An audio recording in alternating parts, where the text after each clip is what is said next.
good people. They're good people. They do good things. They have like most of the scripture memorized. But here's the thing with the religious people.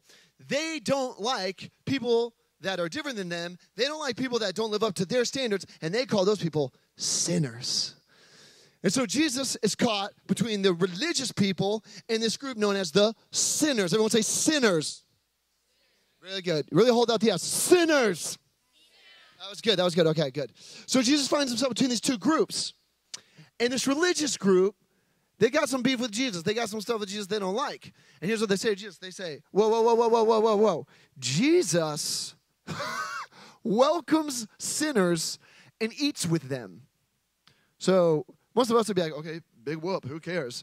Well, to them, who you ate with was really important. If you ate a meal with someone, you were identifying with them. You were kind of connected to them. You were kind of unified with them, and people would associate you with them. And so the religious people did not like that Jesus was associating with sinners. They didn't like it. And so this is the problem. This is the conflict that Jesus has to address. And there's almost this implication of like, is it wrong that Jesus is welcoming sinners and eating with them? Is it wrong that Jesus is welcoming sinners and eating with them? And that's what's going to be expounded upon in our passage, and that's what we're going to look at. Is this okay that Jesus is welcoming sinners?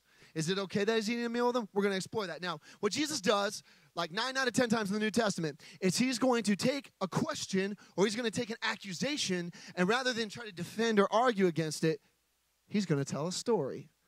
And so what Jesus does here is he tells 3 stories. He tells, and they're called parables. And he tells a parable of a lost coin, a lost sheep, and a lost son. However, as we get into the lesson today, we're actually going to find out that this parable, the story of the lost son, is actually the parable of the lost sons, because there's 2 sons in the story, and both we're going to see how they're off base. Now, to get into the story, to tell the story well, I recruited some help. I'm a visual learner. I have 0 attention span, so I like to move around a lot, and I like to have people assist me as I'm teaching. So, the first character introduced in our story that Jesus is telling these religious people, he introduces a story in which there's a father. So I need the father to make his way out, and I hope he's ready. The father. Let's give it up for the father.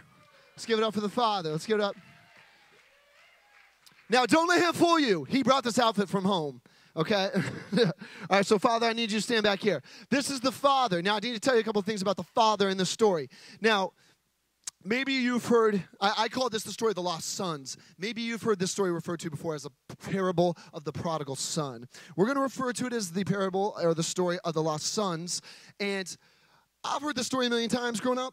What I want to do tonight is maybe show you some aspects of the story that you did not know or were not familiar with. And when you know the culture of Jesus' day and when you know the audience Jesus was talking to, the story changes a little bit. It takes on some more meaning. So here's a couple things I need to tell you about the culture of Jesus' day and how the father would fit into that culture. Now, I picked him because he's tall, he's handsome, and I feel like he's a respectable person, right? So would you agree with that?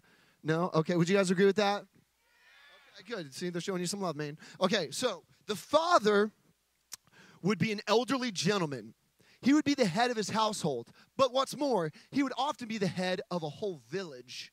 And this man was older than everyone else, so everyone looked up to him. And in this culture and in this society, to be an elder, to be an older person, you were highly respected. You were treated extremely well. Everyone did what you said.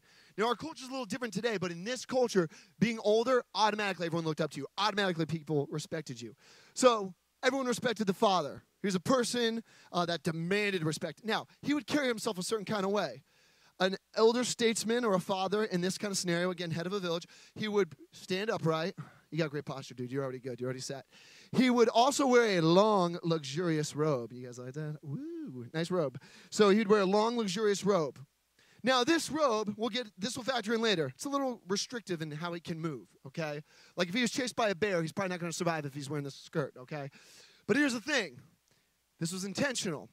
An older man in this culture and society did not do work. He's past that. He was too old for that. So he wouldn't like bend over to do things, bend down to do things. He wouldn't sweat. He had younger people to do that for him. What's more, and similarly, he would not run anywhere. He would walk, he would follow me. He would walk at a slow pace. So it'd be something like this. He'd stand tall, follow me. And he would walk at a slow pace. Okay, there we go. He'd walk at a slow pace. And when he would walk like this and when he would be dressed like this, and because he probably had gray hair, people were like, oh, that man is to be respected. That's the father in this culture, all right?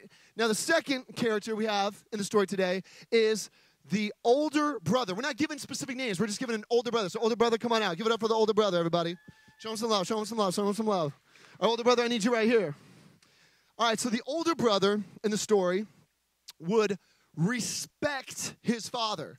Everyone in the village, everyone in the house respected the father, all the more the oldest. He had several roles to fill. He had several things to do. But here's the thing. I'm going to give you two things to remember tonight about the older brother. First of all, the older brother was supposed to act on the father's behalf to make peace in family relationships. So if there was a problem with one of the other siblings, the older brother was supposed to step in. If there was some tension with cousins in the family or another family within the village, the oldest son was supposed to step in and handle that. There you go. You got him. So he was kind of a buffer because, again, the father can't be bothered with this stuff. He's lived too long. He's seen too much. He's too tired.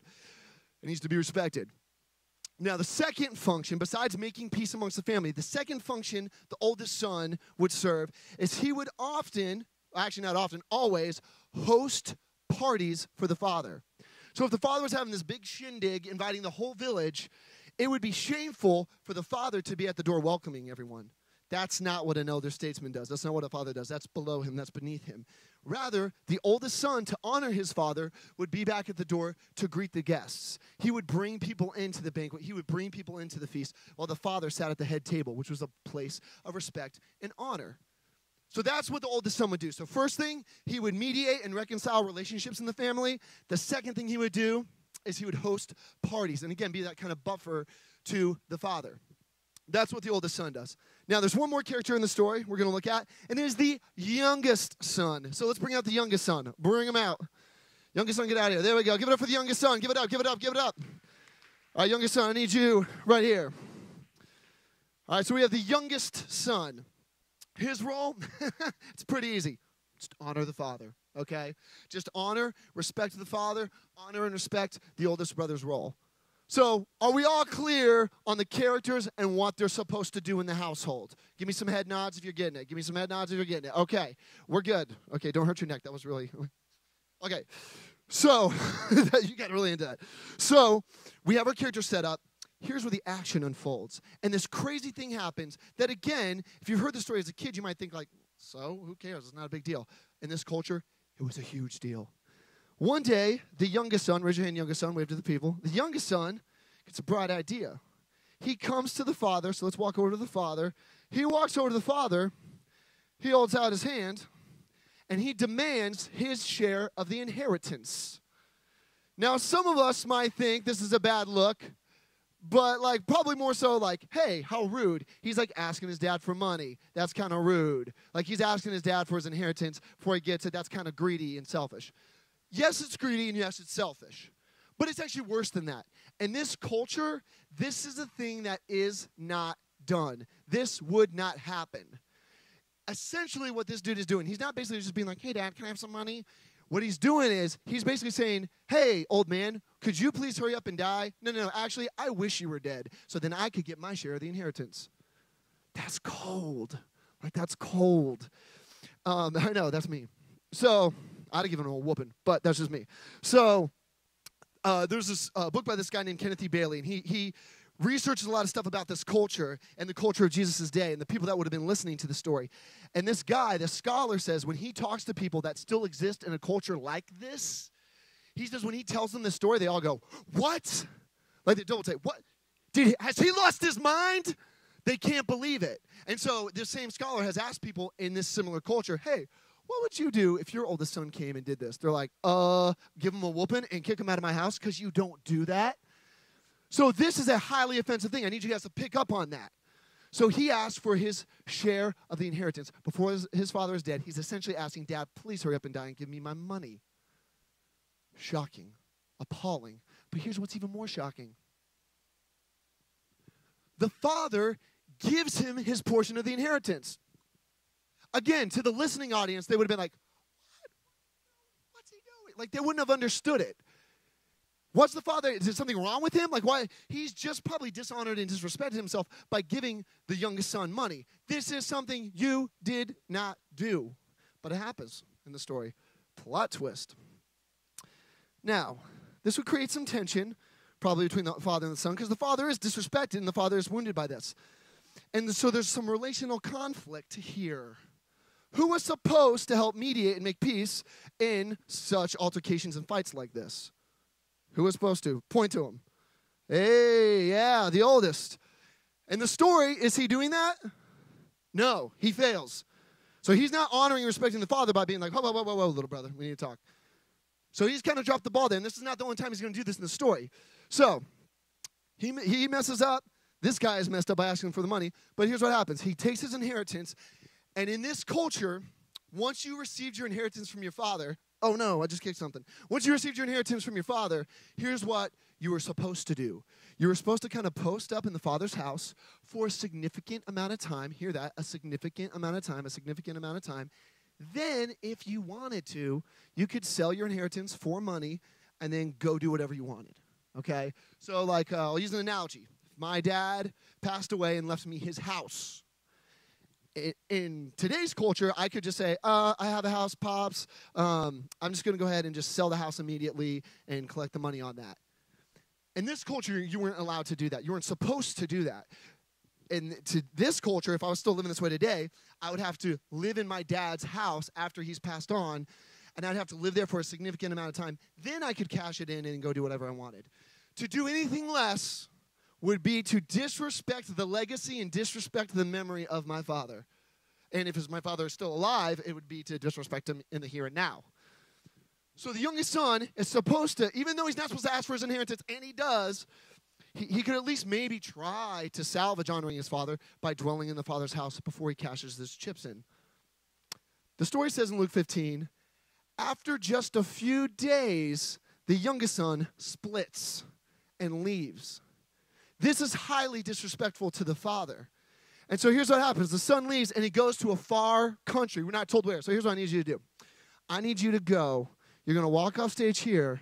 You're going to walk around and walk all the way to the back towards the exit sign. Go for it. Go take a trip. So he goes off to the far land. Peace out. He's leaving his dad. Now, he has disrespected his father twice. Everyone hold up a 2 so you know. He's disrespected his father twice already. Now, normally when you leave the father's house and you've disrespected the father, here's what would happen to you. The people of the village here, stand up so we can see you. Wave at us. You're in the far country. Woo! All right, so stay posted up there. Whenever you left the father's house on bad terms and in disrespect, here's what would happen. The people of the village, to honor and respect the honorable father, they would perform this ceremony. I won't give you the Aramaic name, but it's called the cutting off. And what they would do is they would get this bowl, and they put like walnuts and like corn husks in there, and they would take the bowl, and as you were leaving, they would throw it on the ground, and all the stuff would break. And sometimes they even throw the bowl down, and they would break it. Now, this seems really weird to us. And, like, you probably never, like, left for school, like, bye, Mom, bye, Dad, and they, like, broke some stuff. Well, hopefully not. But in this culture, that symbolized them being broken off from their family, being cut off from the community. So if you disrespected the father and then left, you were cut off. You were not coming back. In fact, the community would consider you, ready for it? Dead. So I know, ouch, though. And so even oftentimes, now in our story today, as we'll see, oftentimes, if you would ask the father, like, hey, what happened to the other son of yours? The father would be like, he's dead. He's dead, or at least he's dead to me. Socially, he's dead. So that's what you need to realize as the son goes to the far country. Now, as the son is in the far country, wave at us, youngest son, he lives like an idiot, okay? Sorry. But he lives like an idiot. And he takes all of his money and wealth, and he wastes it all. And things get so bad that he has to become a servant to a pig farmer, and he's working around pigs. I mean, no one's probably like wanting to major in that in college at the time. And so he's working with these pigs, and then things get really bad in the land, and there's a famine, and there's no food, and it's an economic crisis. There's no jobs. There's no food. So here's what he ends up having to do. He gets so desperate for food, he has to eat the same food that the pigs are eating. This is not a 5-star restaurant. This is not gourmet cuisine. This is pig food, and it's disgusting. So this dude had a sweet setup. He was living in the father's house. Things were going well. They were wealthy. They were well-to-do. Problem, now he's in a far country, disrespected his father, rebellious, disobedience, squandered all his money by being an idiot, and now he's feeding on pig food. It's not looking good for him. Now, it's in this moment, at his lowest, that he has a realization. And it says in the text that he comes to himself. That means he gets an idea. He goes, wait a second. While he's out here in the far country, he goes, the servants in my father's household are eating good right now. And I'm out here feeding with pigs. I'm out here eating pig food. So he forms a plan. Now, when I read this as a kid and I watched cartoons on this, I always kind of thought that the youngest son felt really bad for what he did, and he was sorrowful and repentant and was like, oh, man, I hurt my dad's feelings. As I studied it more, that's not what I see. He basically comes up with an idea. He just goes, wait a second, this is dumb. Why am I starving? I could go be a servant in my father's household, and then I would be eating way better food than this. And so then here's what the youngest son says. He goes, whoa. I got it. I know what I'll say to my dad. I will go to my dad and I'll say, forgive me, Father, I've sinned against heaven and against you, and I am no longer worthy to be called your son. Make me as a hired servant in your household. Now, here's the thing. I suggest, upon my reading of this text and studying, that this is just a rehearsed speech that he's going to pitch to his dad. Here's why I suggest this. Nowhere in the text does it say, I've sinned against heaven. He says, rather, I'm going to say I sinned against heaven and my father. So, again, it's not like he's really feeling this way. He just says, I'm going to say it to my father. And here's the thing, spoiler alert, he actually is going to try to rehearse this speech verbatim, word for word to his father at the end of the story, or just here in a second. So picture it like this. Like it's almost like he has a little note card. If you've ever taken public speaking, you have a note card. It's almost like he has this rehearsed speech, and he's like, hey, Pops, forgive me for I sinned against heaven, oh, the ink smearing, and against you. Make me as a hired servant in your house. Ding, ding, ding. And he's trying to get his father to take him back, right? Not very honest, not very contrite, not very like upfront and real with his dad. What's more, if we were looking for repentance or remorse in this text, we would look for words like repentance and remorse. Or we would say, we'd look for something to say, he changed his mind or he turned from his ways. That's not in the text. It doesn't say that anywhere. What's more, if you look at the motivation behind why he wants to go home, it's not because he feels bad. It's not because he's sorrowful. It's not because he realized he did something wrong. The motivation is food. He's starving and he wants to go home so he can eat food. So the crazy part is the youngest son is not really repentant. He's just going to try to play his dad with this speech. So let's see how this goes. So I need you, youngest son, to start the long road home. You're going to walk across this aisle, okay? You're going to walk across this aisle here in front of the tech booth. So go for it. I'm going to meet you over here. And so there's this road home, okay? So oftentimes, a lot of times there would be, and you're going to hold it right there, there would be like a village set on a hill. And so the son, I'm going to come out here. The son is set up in position to go home to the father, okay? Well, here's what happens. This man's done nothing but disrespected his father, done nothing but acted like an idiot in the far country, and he's not really repentant. He's just going to try to pitch this speech to his dad to see if he can get some food. So here's what happens.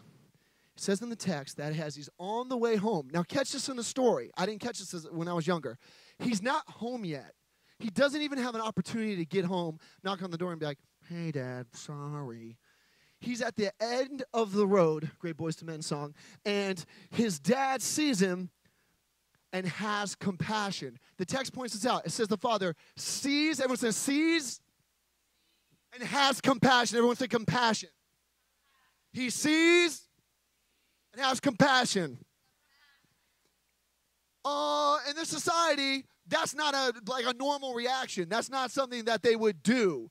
The father would see and probably be like, you guys mind locking the doors real quick? He's dead. Like the dead guy's home. We're not letting him back in. No, the father sees and has compassion. It's kind of weird. It's almost like the dad was just waiting on the porch for his son to come home, which, again, is something you wouldn't do in this culture. Father sees and has compassion. And here's what the text says next. It says the father runs to meet his son. Now let's review.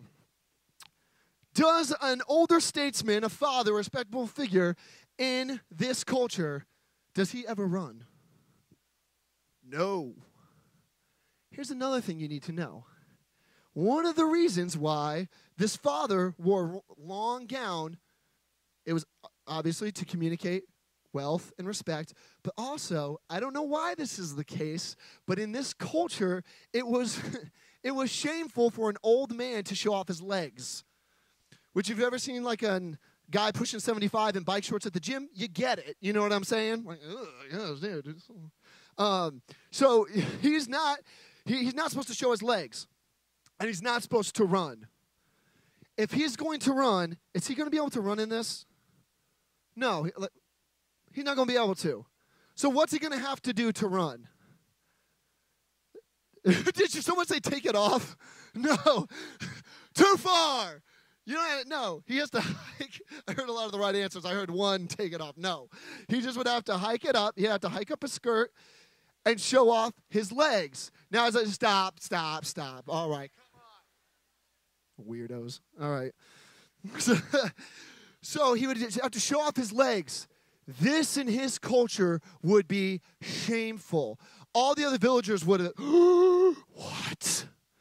And they would have looked down on him. They would have judged him. So he hikes up his skirt, and he doesn't care because he wants to welcome his son. So you jump off the stage, and he runs to his son. So you can just lightly jog. There you go. All right, and so here's what happens. No, you're right. So it says that the father, now this is in the original language, this is how they put it. It sounds weird. It says he fell on his neck. The father did not trip. This is just a way of saying that he embraced him. So the father gave him a hug. Give him a hug.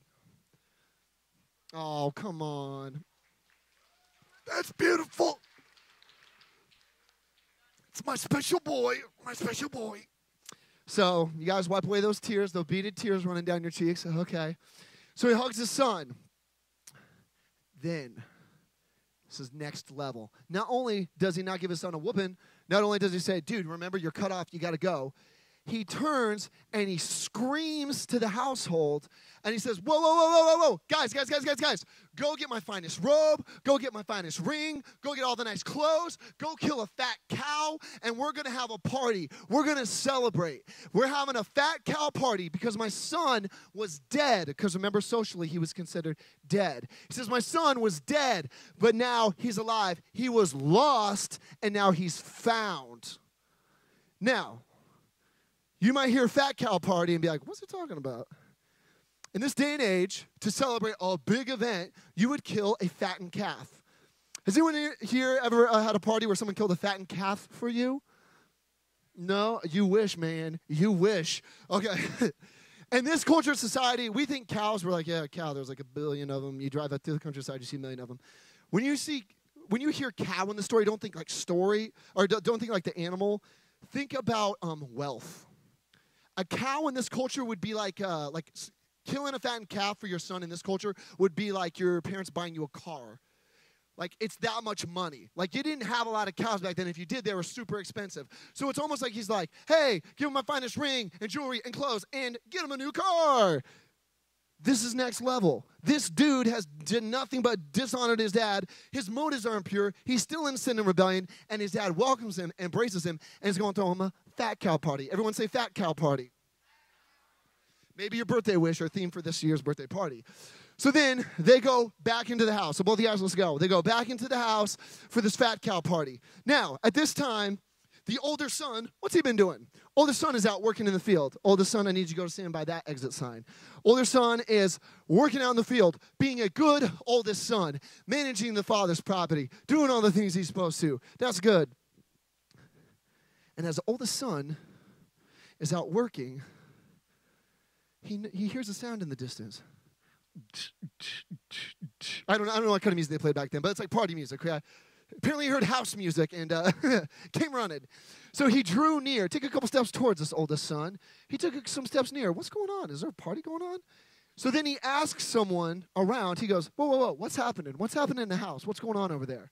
And one of the father's workers says, oh, dude, your brother who was lost is home now, and your dad killed the fat calf and is having a fat cow party for him. Get there. But here's what the oldest son does. He turns around and walks right back to his work. Oh, snap. Now let's go back all the way to the beginning of the lesson. The oldest brother had two roles. One was to mediate and reconcile relationships. The second one was to what? What was he supposed to do? Who remembers? Host that party. Everyone said, host that party. Woo! He's supposed to host a party. The oldest son heard a party going on. He turns around. Is he doing his job? No. And by not doing his job, he is disrespecting the father, just like the youngest son did. So if he's mad at the youngest son, he's being a hypocrite because he's disrespecting the father too. But the father's like, I got this. So the oldest brother, let's meet over here, is walking across. He's like, man, this is ridiculous. And the father walks back out to him. So let's go, Father. We're going back again. Here we go. You don't have to run this time. So he goes to meet his oldest son. And he goes, again, remember, you've heard the prodigal son. This is actually the story of the two sons. Because now we're right back we were a second ago with the second son. And he goes, dude, what's going on? And the son gets bitter and resentful. And he says, well, so basically, I've been working with you for years. Here, come a little closer here. He says, I've been working for you for years. I've done everything you've asked me to. I've been obedient. And never once did you even throw me a fat goat party. A fat goat party. It's like a step below the fat cow party, and it's like just a fat goat party, okay? These are some weird parties, but again, party planning ideas, okay? So, party themes. So he's like, you never even gave me a fat goat party. You give him a fat cow party. Resentful, jealous, bitter. And the father is taken aback, and the father just goes, whoa, whoa, whoa, whoa, dude. You've been with me all these years, and literally everything I have is yours. And then he says this, he goes, but it was right, and it was good, and it was fitting for me to celebrate your brother because he was dead. Remember, he was dead socially, dead to the village, and is alive again, and he was lost and now is found. So what's the older brother going to say to this? Is he going to be like, Dad, you're right? Or is he just going to be like, whatever, and walk back out? Ready for it? Ready? Do you guys know what he does? It doesn't say. Cliffhanger! We don't know. We're left hanging. And that's the brilliance of the story. So, let's get back to our context. You guys can go sit down. Let's give it up for everyone that was in. And there's a message today. Thanks, man. Appreciate it. You can go sit down. Yeah, you're good. So here's the thing. Let's get back to the original context. Jesus finds himself between two people, religious people and sinners. And the religious people don't like that Jesus welcomes sinners and eats with them and associates with them. So Jesus tells them this story. And if you haven't noticed, by the end of the story, the youngest brother is obviously the sinner, and the oldest brother is obviously the religious person. And so Jesus does not tell them how the religious person responds because he basically is saying, well, what are you going to do? And what Jesus has highlighted and emphasized through the story is that the oldest brother, while he did all the right things, was just as hypocritical because he was judgmental and he disrespected the father by not fulfilling his roles. He's just as wrong and just as sinful as the sinner. And so Jesus leaves these religious people in this tension. So where does this find us today? So Jesus tells us the story. What do we do with it? So perhaps you're here today and you feel like the oldest brother, the older brother. Maybe what you struggle with is feeling resentment towards people who you would consider sinners. And maybe you would say like, oh, no, I would never do that. But maybe, I don't know, I did a weird impression of you just then. But you might think like, no, I would never say that. I would never say that. But maybe you find yourself saying things like, can you believe what the old girl did in group? Like, I can't believe she does all that stuff and then she wants to come to church. Or it's like, well, that person is a hot mess. And yes, you want to be careful about the company you keep, but you want to be equally careful about how you speak about people you dub and deem sinners and how you view them. You should have compassion towards them like the Father had compassion. So maybe you're the oldest child in the story, and maybe what you need to realize and work on is, hey, I'm kind of self-righteous. I kind of think highly of myself. I kind of look down on others. I tend to get in a closed circle with my church people and like kind of to the exclusion of everyone else. Maybe that's where you are. And maybe what you need to realize is you're being hypocritical because you're being just as sinful as the sinner. And maybe what you really need to realize is you are being just as disrespectful to God because God calls us to welcome others. But maybe you're here today and you associate more with the youngest son. Maybe you're here today and you feel far from God. Maybe you're out in rebellion. Maybe you're out doing things you know you should not be doing. And maybe you're like, yeah, that sounds kind of familiar. Here's my warning to you. If you spend your life chasing things like the youngest son chased, if you spend your time chasing things in the far country, chasing your appetites, chasing the things you want, you will spend your whole life chasing.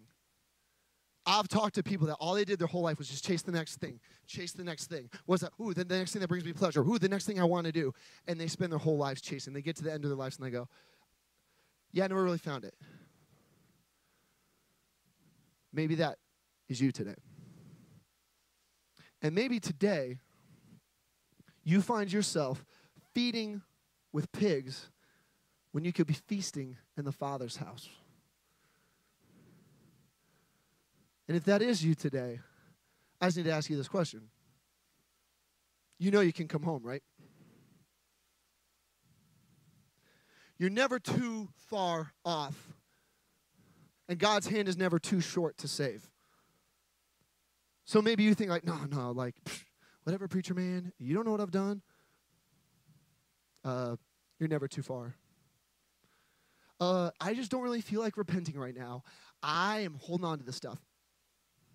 Yeah, so is the youngest son. You're not too far. Maybe you're here and you're like, well, I was a Christian. I was super involved. I got really jaded by the whole thing. I don't even believe anymore. I don't even know why I'm here. You're not too far. And what I love about this story is we see a very clear and defined picture of the gospel. And just as the Father saw and had compassion on his Son, so God has ever and always looked at his creation, looked at people with that same kind of compassion, that same kind of love. And just as the Father ran to the Son, not walked, not waited, ran to the Son, so God in Jesus has moved towards us, has met us where we are, even in our sin and even in our unrepentance. And just like the Father, as he shamed himself by pulling up his skirt and by running and showing off his legs, so God in Jesus has taken our shame on the cross. It says in Scripture that God took on flesh and made his dwelling among us in Jesus. And that he took on sinful flesh. He took on flesh to take on sinful flesh. And it says that he who knew no sin became sin for us in our place, that we might have the righteousness of God, that we might be in right standing. And so we see that in the story too, as the Father embraces the Son. So we are brought into God's embrace, and we are brought into right standing. And just as the Son is lavished with gifts and love, so God has lavished his love upon us, and he has brought us back into the family. And the New Testament writers talk about this all the time. They say things like, no, we've been adopted through what Jesus has done. By standing in our place, taking our punishment that was due to us, by taking the shame that was due to us, by taking the consequence of all the wrong things we've done, Jesus has stood in our place, and he has allowed us to come back to the family of God, to be adopted back as a son and a daughter. And here's the crazy part of the story. Remember how the son rehearsed that speech that he was going to give? And he was supposed to say, forgive me, Father. I've sinned against heaven and against you. I am no longer worthy to be called your son. Make me as a servant in your house. The Father never lets the Son actually finish the speech. The Son says, I have sinned against heaven and against you.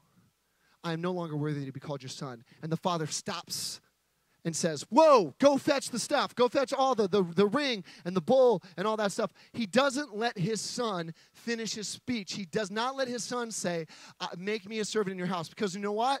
His son is not a servant in his house. It's his son.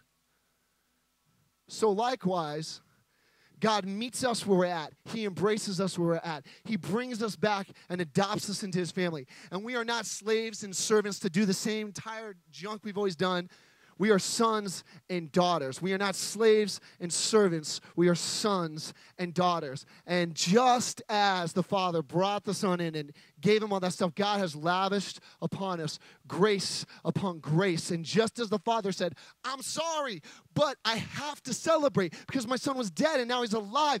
God celebrates every single time. Jesus says this in the passage. Every single time one person repents and comes to him, says all of heaven celebrates.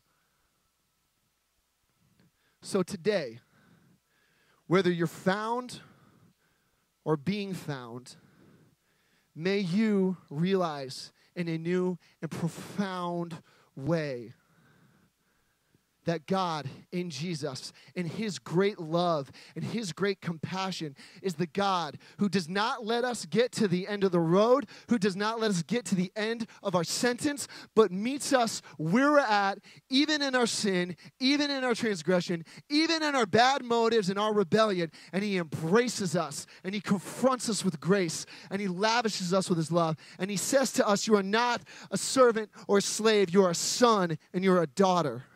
So may you realize that today, and may you sing loudly in this next song, and may you celebrate the love of God, the overwhelming, never-ending, never-changing, unrelenting love of God that brings dead things to life and makes sure lost people are found. Grace and peace to you, Sublime.